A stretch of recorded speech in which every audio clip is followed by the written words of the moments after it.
Hi guys, welcome back. So today we've got this MK7 GTI in for a APR Stage 1 ECU remap, intake upgrade, also exhaust system upgrade. But before we get into it, don't forget to hit the subscribe button, also notification bell, and you won't miss when any of our new videos go live. So yeah, installing the APR Stage 1 ECU software, so a nicely increased in power and torque. Also installing a 4-piece intake, so R600 intake, intake hose, Turbo Muffler Delete, and the 90-degree elbow as well.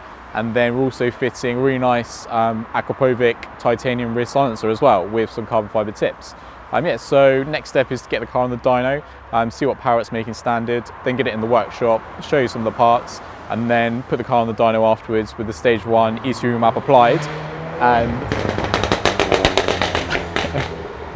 And we'll show you what the power difference is before and after, and walk you through the whole process. So yeah, hope you enjoy the video.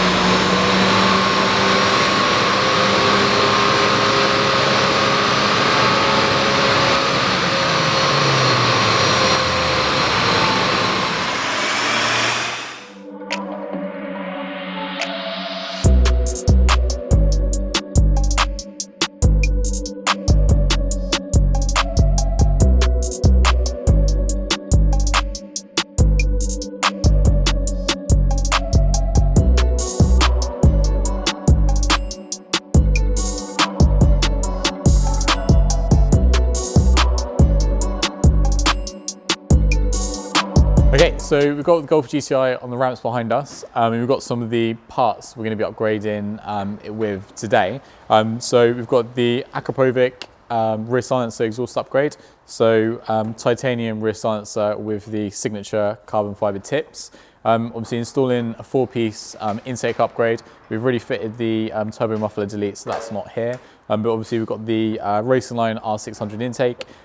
We've got the 90-degree turbo inlet elbow, and also the turbo intake hose as well. So the intake's going to be fully de-restricted, and then we're going to be installing the APR Stage 1 ECU software a little bit later on, and we'll compare the before and after power figures and then the exhaust sounds as well. So hope you enjoy it.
Okay, so we just finished off doing the run and road session on the MK7 GTI performance pack we've been working on. So we've installed the 4-piece Racingline intake, the Akrapovic rear silencer, and then also the APR Stage 1 ECU software.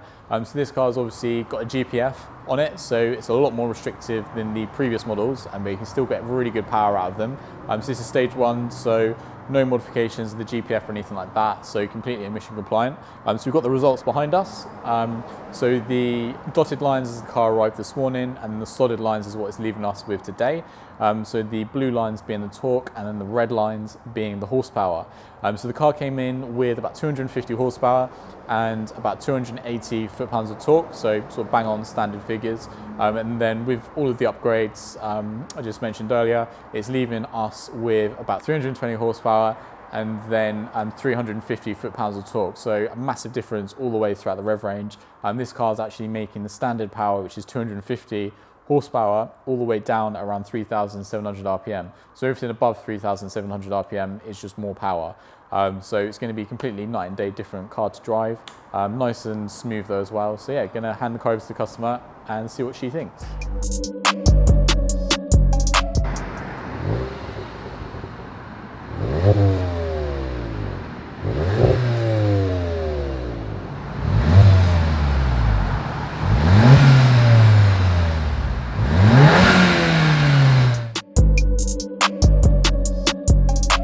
Thank you so much for watching this video. If you enjoyed it, then please give us a thumbs up. If you'd like to watch other videos of ours that YouTube thinks you'll like, then click up here.